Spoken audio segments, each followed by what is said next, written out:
जय हिंद बच्चों। आज हम इतिहास पार्ट 1 का फ्रांसीसी क्रांति का भाग 2 पढ़ेंगे। बच्चों, अभी तक हमने भाग 1 पढ़ा है, पहले हम उसको दोहरा लेते हैं। बच्चों, अभी तक हमने पढ़ा कि किस तरह फ्रांसीसी समाज था। 3 स्टेट थे, राजा था, राजा रूल करता था और खजाना खाली हो गया था। खजाना क्यों खाली हो गया था, हमने इसके कारण भी पढ़े। और इसके साथ साथ वहाँ और भी समस्याएं थी। जीविका संकट था, लोग बहुत परेशान थे। उसी बीच राजा ने कर बढ़ाने की योजना भी बनाई।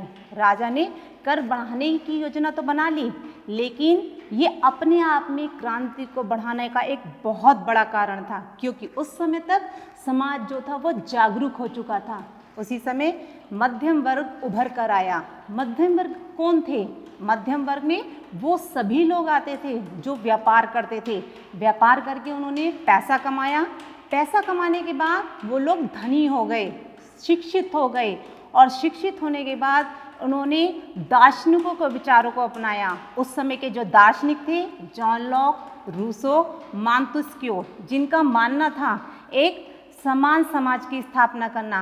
उन्होंने एक समान समाज की स्थापना करने पर बल दिया था। तो इन लोगों ने भी एक समान समाज की कल्पना की। इसके बाद लुईस 16 ने ई स्टेट जर्नल की मीटिंग बुलाई। ई स्टेट की जर्नल की मीटिंग में थर्ड स्टेट के 600 धनी लोगों ने इस मीटिंग में पार्टिसिपेट किया। राजा ने उनकी बात नहीं मानी, तो ई स्टेट जर्नल की मीटिंग का बहिष्कार कर वो बाहर निकल गए। क्या बात थी उनकी कि हर पर्सन को, हर सदस्य को एक वोट देने का अधिकार मिलना चाहिए, और वो उस मीटिंग का बहिष्कार करके टेनिस कोर्ट स्टेडियम में जाकर पहुंच गए। अब टेनिस कोर्ट स्टेडियम पर उन्होंने एक नया संविधान बनाना शुरू कर दिया। उस बीच देश में फ्रांस की स्थिति जो थी वो बहुत खराब हो रही थी। लोग क्रांति कर रहे थे। बास्तिल किले पर आक्रमण कर दिया था। राजा को हार कर सरेंडर करना पड़ा, और लुईस 16 ने नेशनल असेंबली को एक्सेप्ट कर लिया। नेशनल असेंबली को जब एक्सेप्ट कर लिया तो क्लर्गी, नोबिलिटी की जो प्रॉपर्टी थी उनको डिस्ट्रीब्यूट कर दिया गया, उनको बांट दिया गया। किसको? वो जो भूमिहीन किसान थे उनको बांट दिया गया, और इस तरह से फ्रांस संवैधानिक राजतंत्र बन गया। संवैधानिक राजतंत्र बनते ही राजा की शक्तियों को सीमित कर दिया गया। शक्तियां बांट दी गई विधायिका, कार्यपालिका और न्यायपालिका में। विधायिका का काम क्या होता है? कानून बनाना। और कार्यपालिका का काम क्या है? कानून को लागू करना। और न्यायपालिका का काम क्या है? ये रूल्स जो बने हैं और उन लोगों को जो फॉलो कर रहे हैं उनको देखना। राजा योजना बनाने लगा नेशनल असेंबली को भंग करने की, लेकिन आसपास के पड़ोसी राजाओं के साथ मिलकर, क्योंकि उसकी पावर कम हो रही थी, तो उसने नेशनल असेंबली को भंग करने की योजना बनाई। लेकिन नेशनल असेंबली को इस षड्यंत्र का पता चल गया और उसने पहले ही आक्रमण कर दिया। जगह जगह फ्रांस में लड़ाई हुई, मार्सिलेज गाना गाया गया। लोग और मांग करने लगे क्रांति की, उस वर्ग के लिए जो कमजोर वर्ग था। उसी समय पूरे फ्रांस में जगह जगह राजनीतिक क्लब बनने लगे। उन्हीं में से एक प्रसिद्ध क्लब था जैकोबिन क्लब, जिसके नेता थे मैक्सिमिलियन रॉबेस्पियर। मैक्सिमिलियन रॉबेस्पियर जो थे, उन्होंने अपने समय में दंड की बहुत सख्त नीति अपनाई। उन्होंने अपने समय में बहुत सारे बदलाव भी किए। वो बदलाव जो थे अच्छे भी थे और कुछ बुरे भी थे, पर उन्होंने इतने ज़्यादा बदलाव कर दिए थे कि उन्हीं की पार्टी के लोग जो थे उनसे गुस्सा हो गए। उन्होंने विरोध किया, विद्रोह कर दिया, और अंत में मैक्सिमिलियन रॉबेस्पियर थे, उनके साथ भी वही हश्र हुआ। उनको गिलोटिन चढ़ा दिया गया। इस तरह से बच्चों, हमने ये देखा पार्ट 1 फ्रांसीसी समाज भाग 1 का सारांश। अब हम पढ़ते हैं डायरेक्टरी शासित फ्रांस। तो बच्चों, आपने देखा कि जैकोबिन की सरकार का पतन कैसे हुआ। जैकोबिन सरकार का पतन होते ही जो अपर मिडिल क्लास था उसके हाथ में फिर से सत्ता आ गई। उन्होंने फिर से नया संविधान बनाना शुरू किया। अब उन्होंने जिसके पास घर है, संपत्ति है, वो ही वोट दे सकता है, ये बात सबके ऊपर लागू कर दी गई। और उन्हीं लोगों ने वोट देकर 2 काउंसिल बनाई और एक डायरेक्टरी बनाई, जिसमें 5 सदस्य होते थे। जिससे कि किसी भी एक सदस्य के पास जो है पावर सेंट्रलाइज ना हो, किसी एक ही इंसान के पास सारी पावर ना आ जाए। लेकिन इसमें भी बहुत बड़ी प्रॉब्लम्स आ रही थी। इसमें क्या हो रहा था कि काउंसिल और डायरेक्टरी के सदस्यों में आपस में बनती ही नहीं थी, वो लोग आपस में लड़ते ही रहते थे। तो काउंसिल के सदस्य बार बार डायरेक्टरी के सदस्यों को बर्खास्त करते रहते थे। तो कोई स्ट्रॉन्ग पॉलिटिकल स्ट्रक्चर नहीं बन पा रहा था, जिससे एक मिलिट्री तानाशाह को शक्ति मिल गई, जो थे नेपोलियन बोनापार्ट। नेपोलियन बोनापार्ट ने इस स्थिति का पूरा फायदा उठाया और फ्रांस की सत्ता को अपने हाथ में ले लिया और खुद एक सम्राट बन गया। तो बच्चों, आपने देखा कि फ्रांस में हम देखते हैं इतनी गवर्नमेंट आई, लेकिन सबके उद्देश्य जो थे वो एक जैसे थे। स्वतंत्रता, विधि सम्मत, समानता और बंधुत्व, ये सबके उद्देश्य थे। अब हम जानेंगे फ्रांसीसी क्रांति में महिलाओं के योगदान के बारे में। Did women have a revolution? क्या महिलाओं ने भी क्रांति में भाग लिया? महिला वर्ग में ने भी क्रांति में भाग लिया। उन लोगों को आशा थी कि उन्हें भी वो पहचान मिलेगी, लेकिन उनकी स्थिति नहीं सुधरी। थर्ड स्टेट की महिलाओं को पैसे के लिए काम करना पड़ता था। उस समय पर महिलाएं सिलाई बुनाई करती थी, कपड़े धोने का काम करती थी, फूल बेचती थी, फल सब्जी बेचती थी। फर्स्ट स्टेट और सेकंड स्टेट की अथवा थर्ड स्टेट की धनी वर्ग की लड़कियां ही पढ़ने जाती थी और बाद में उनकी शादी कर दी जाती थी। कामकाजी महिलाओं के ऊपर भी बहुत काम था, खाना बनाना, पानी लाना, परिवार देखना। इसके अलावा उनकी मजदूरी भी पुरुषों की तुलना में कम थी। महिलाओं ने अपनी मांग पूरी करवाने के लिए राजनीतिक क्लब शुरू किए और अखबार निकाले। उस समय 60 महिला क्लब बने। उसमें जो सबसे प्रसिद्ध था वो था the society of revolutionary and Republic women. महिलाएं चाहती थी कि उन्हें राजनीतिक अधिकार मिले, लेकिन जब 1791 का संविधान बना वो मताधिकार चाहती थी, लेजिस्लेटिव असेंबली में मेंबर बनना चाहती थी, लेकिन संविधान में उन्हें निष्क्रिय नागरिक का दर्जा दिया, जिससे वो बहुत ज़्यादा निराश हुई। क्रांतिकारी सरकार ने महिलाओं की स्थिति सुधारने के लिए कुछ कानून बनाए, लागू भी किए। उनमें से पहला था, गवर्नमेंट ने स्टेट स्कूल बनाए और लड़कियों के लिए स्कूल जाना अनिवार्य कर दिया। दूसरा था, लड़कियों को अपनी इच्छा से शादी करने का हक मिल गया। तीसरा, शादी को एक अनुबंध माना गया और उसका पंजीकरण कराना पड़ता था। नागरिक कानून के तहत महिलाएं व्यावसायिक परीक्षण ले सकती थी, कलाकार बन सकती थी और अपना कोई भी छोटा मोटा बिजनेस जो है वो चला सकती थी। पर महिलाओं को राजनीतिक अधिकार अभी भी नहीं मिले। जब आतंक का युग आया तो मैक्सिमिलियन रॉबेस्पियर ने सारे महिला क्लब जो थे वो बंद कर दिए, लेकिन महिलाएं मताधिकार और समान वेतन के लिए लंबे समय तक संघर्ष करती रहीं और अंततः सन 1946 में फ्रांस की महिलाओं ने मताधिकार हासिल कर ही लिया। अब हम देखेंगे कि फ्रांसीसी क्रांति और दास प्रथा के उन्मूलन के संबंध के बारे में। दास प्रथा का उन्मूलन जैकोबिन रिजाइन के समय जब मैक्सिमिलियन रॉबेस्पियर रूल करते थे तभी दास प्रथा का जो है अंत कर दिया गया था। उसी समय उसको एबॉलिश कर दिया गया था। दास प्रथा होती क्या है? दास कौन होते हैं? गुलाम कौन होते हैं? पुराने समय से ही हम लोग ये देखते हुए आ रहे हैं कि जमींदार होते थे, वो अपनी लैंड पर, अपनी भूमि पर कुछ लोगों को रख लेते थे, उनसे काम करवाते थे। तो ये जो सिस्टम है, ये प्रथा है, वो हर देश में शुरू से ही चलती आ रही है। इसी वो ही दास होते हैं, इसी उन लोगों से जबरदस्ती किसी भूमि पर काम करवाते हैं। फ्रांस की जो कॉलोनी थी कैरिबियाई में, जैसे मार्टिनिक, ग्वांडेलोप और सेंट डोमिंगो, यहाँ से चीज़ें इंपोर्ट होकर आती थी फ्रांस में, जैसे तंबाकू, नील, चीनी, कॉफ़ी। ये सारी चीज़ें यूरोप में नहीं उगाई जा सकती थी। क्यों? क्योंकि वहाँ का क्लाइमेट अलग था। इसका कारण क्या था कि जितने भी कंट्री जो इक्वेटर के पास होते थे वहाँ की क्लाइमेट बहुत अच्छी होती थी, जो एग्रीकल्चर के लिए बहुत अच्छी थी। इसलिए जितनी भी चीज़ों का प्रोडक्शन होता था वहाँ पर होता था। इन कंट्रीज़ में, यूरोपियन कंट्रीज़ में नहीं हो पाता था। इसलिए यूरोपियन कंट्री ने जगह जगह अपनी कॉलोनीज़ बनाई, अफ्रीका में, कैरिबियन आइलैंड में और इन कॉलोनीज से ये सारी चीज़ें सप्लाई होती थी। तो इस तरह से कॉलोनीज़ जो थी वो बहुत महत्वपूर्ण होती थी, लेकिन वो इन कॉलोनीज़ में काम नहीं कर सकते थे क्योंकि वहाँ की जलवायु जो थी वो उनके लिए उपयुक्त नहीं थी।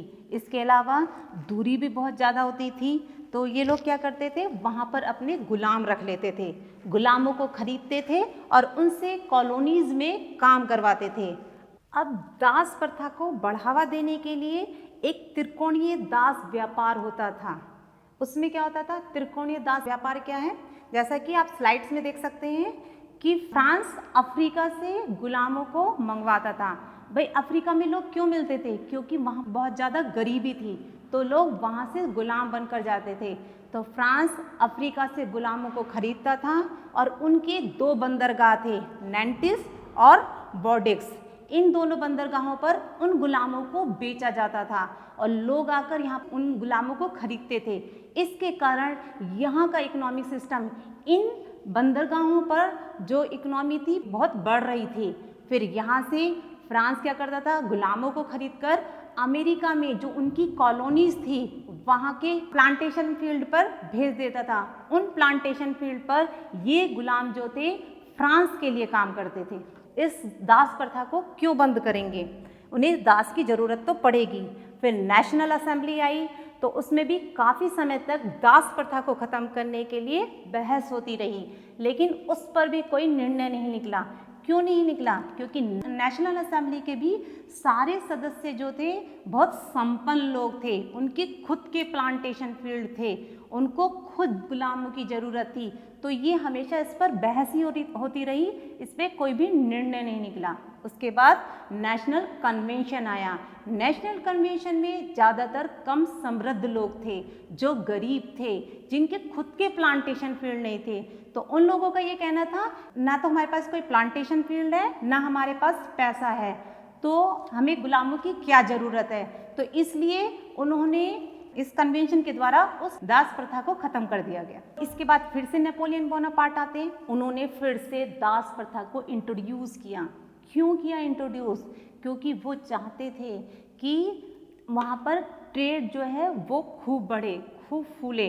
तो इसके लिए जो वो चाहते थे कि वहाँ के जो प्रॉपर्टी लोग हैं, जिनके पास संपत्ति है, उनके पास पैसा आए। जब उनके पास पैसा आएगा तभी वो व्यापार करेंगे, और जब वो व्यापार करेंगे तो उनको पैसा मिलेगा। इस नेपोलियन बोनापार्ट को भी बेनिफिट होगा, लाभ होगा। क्या लाभ होगा भी, वो लोग क्या करेंगे, उनकी आर्मी को, उनकी सेना को पैसा देंगे। तो इसलिए उन्होंने स्लेव ट्रेड को, दास प्रथा को फिर से लेकर आए, और अंततः 1848 में फ्रेंच सोसाइटी में, फ्रांसीसी समाज में दास प्रथा का अंत कर दिया गया। अब हम देखते हैं बच्चों, क्रांति और रोजाना की जिंदगी, the revolution and everyday of life. लोगों की लाइफ पर क्रांति का क्या प्रभाव रहा। जैसे जैसे क्रांति होती चली गई, नई सरकारें आई, नए नियम लाए, ऐसे कानून बने जो लोगों की रोजाना की ज़िंदगी पर डायरेक्ट इम्पैक्ट डालते थे। उन्हीं में से एक नियम था सेंसरशिप की समाप्ति। अब सेंसरशिप क्या होती है, आज आप देखते हैं मूवी में, जो आप अक्सर सुनते हैं, मूवी को सेंसर बोर्ड ने पास किया, रोक दिया। कि सेंसरशिप का मतलब है आप किसी चीज़ को देख रहे हैं, क्या वो चीज़ सही है या गलत है, ये देखना। प्राचीन राजतंत्र में किताब और न्यूज़पेपर छापने से पहले राजा को सेंसर कराना पड़ता था। जो प्रकाशित होती थी वो राजा द्वारा सेंसर की जानी जरूरी होती थी। लेकिन जैसे ही सत्ता स्थानांतरित होती है, पुराने शासन से नए शासन की तरफ आती है, तो हम क्या देखते हैं कि शक्ति लोगों के पास आ गई है। लोग अपने हिसाब से लिख सकते हैं, प्रकाशित कर सकते हैं। क्यों? क्योंकि राजा के पास सेंसरशिप शक्ति नहीं है। अब 1791 के संविधान में इस सेंसरशिप को समाप्त कर दिया गया था। इसके चलते लोगों को अपने विचारों को अभिव्यक्त करने की स्वतंत्रता मिल गई। प्रिंट मीडिया की भूमिका तो बहुत महत्वपूर्ण रही। नाटक, संगीत और जुलूस के तहत लोगों को जानकारी मिलती थी। इसके अलावा फिलोसोफर्स की जो भूमिका थी वो भी बहुत थी। पॉलिटिकल फिलोसोफर्स की बातें पढ़ते थे जो स्वतंत्रता और न्याय जैसे आइडियाज़ के, विचारों के बारे में लिखते थे। बच्चों, तो अब हमारे पाठ का लास्ट टॉपिक है जो देखेंगे हम, वो है नेपोलियन बोनापार्ट। नेपोलियन बोनापार्ट कौन थे, उन्होंने फ्रांस में क्या किया? हमने देखा डायरेक्टरी शासित फ्रांस में लेजिस्लेटिव काउंसिल थी, डायरेक्टरी थी, दोनों के बीच में बनती नहीं थी आपस में कभी भी, दोनों लोग आपस में लड़ते ही रहते थे, जिससे के कारण वहाँ पर एक स्थायित्व नहीं आ पाया और उसका पूरा फ़ायदा मिलिट्री डिक्टेटर नेपोलियन बोनापार्ट ने उठाया और उन्होंने फ्रांस की पूरी पावर अपने हाथ में ले ली। 1804 में उन्होंने अपने को राजा घोषित कर दिया। राजा बनने के बाद बहुत सारे परिवर्तन लाते हैं। सबसे पहले उन्होंने पड़ोसी देशों को जीतना शुरू कर दिया। पोलैंड जीत लिया, बेल्जियम जीत लिया और हारे हुए देशों के राजा को हटाकर अपने किसी रिश्तेदार को वहाँ पर उन्होंने बैठा दिया। इस तरह से उन्होंने अपना साम्राज्य स्थापित कर लिया। इसी बीच अपने एम्पायर में वे कुछ परिवर्तन लेकर आए। इन परिवर्तनों के कारण उन्हें यूरोप का अग्रदूत माने जाने लगा। सबको ये लगा कि वो यूरोप को आधुनिक बना देंगे। इसके क्या कारण थे कि उन्हें अग्रदूत माना जाने लगा। वो समाज में बहुत सारे सुधार लाए। सबसे पहले बहुत सारे नियम लेकर आए। वो क्या सुधार थे, वो नियम क्या थे? पहला था निजी संपत्ति की सुरक्षा के नियम। वो दास प्रथा को दोबारा लेकर आए। क्यों? क्योंकि वो व्यापार की उन्नति चाहते थे, तो इसलिए वो निजी संपत्ति को प्रोटेक्ट करना चाहते थे, को सुरक्षित करते थे, जिससे लोग व्यापार करें, पैसा कमाएं और उनकी देश की इकोनॉमी बढ़े। उनके देश की इकोनॉमी बढ़ेगी, लोगों के पास पैसा आएगा तो वो लोग उनकी सेना की हेल्प भी करेंगे, उन लोगों की भी हेल्प करेंगे, वो पैसा उनकी सेना के काम भी आएगा। नाप तोल की एक समान प्रणाली अपनाई, एक जैसा वाट रहे, जिससे सबको एक जैसी वस्तु मिले। सबको मालूम है कि पुराने समय में, आज भी गांव में भी होता है ये सब चीज़ें, कि पत्थर जो है वो यूज़ किया जाता था, वो वेट का एक सोर्स माना जाता था, उससे नापा जाता था, जिससे उपभोक्ताओं का शोषण होता था। तो उस प्रणाली को ख़त्म करने के लिए और एक जैसी मापन प्रणाली लाने के लिए उन्होंने ये नई प्रणाली शुरू करी। उन्होंने वाट सिस्टम जो था वो स्टार्ट किया। इसके बाद दशमलव पद्धति जो है उन्होंने वो भी स्टार्ट की। दशमलव पद्धति ना होने के कारण भी बहुत ज़्यादा शोषण होता था। इसमें उपभोक्ता और उत्पादक दोनों का ही शोषण होता था। उदाहरण के लिए अगर हम देखें तो अगर एक बिस्किट का पैकेट हम लेने जाते हैं, उसकी कीमत मान लिया 5.5 रुपये है, तो हम उसे 5 रुपये देकर आते हैं, क्योंकि दशमलव पद्धति नहीं थी उस समय, तो हम उसको 5 रुपये देते हैं। लेकिन अगर हम 10 बिस्किट के पैकेट खरीदते हैं, 10 बिस्किट के पैकेट पर उनको कितना ज़्यादा नुकसान होगा? 5 रुपये का। यानी जो बिस्किट 55 रुपये के आने थे वो 50 रुपये में हमने बेच दिए या खरीद लिए। तो दशमलव पद्धति को उन्होंने इंट्रोड्यूस किया, वो दशमलव पद्धति को लेकर आए। अभी भी हम देखते हैं मॉल वगैरह में जाते हैं, वहाँ तो हम देखते हैं कि पॉइंट्स वगैरह में जो पूरी वैल्यूज़ रहती हैं उनको भी प्लस कर दिया जाता है। तो दशमलव पद्धति आई इस शोषण को ख़त्म करने के लिए।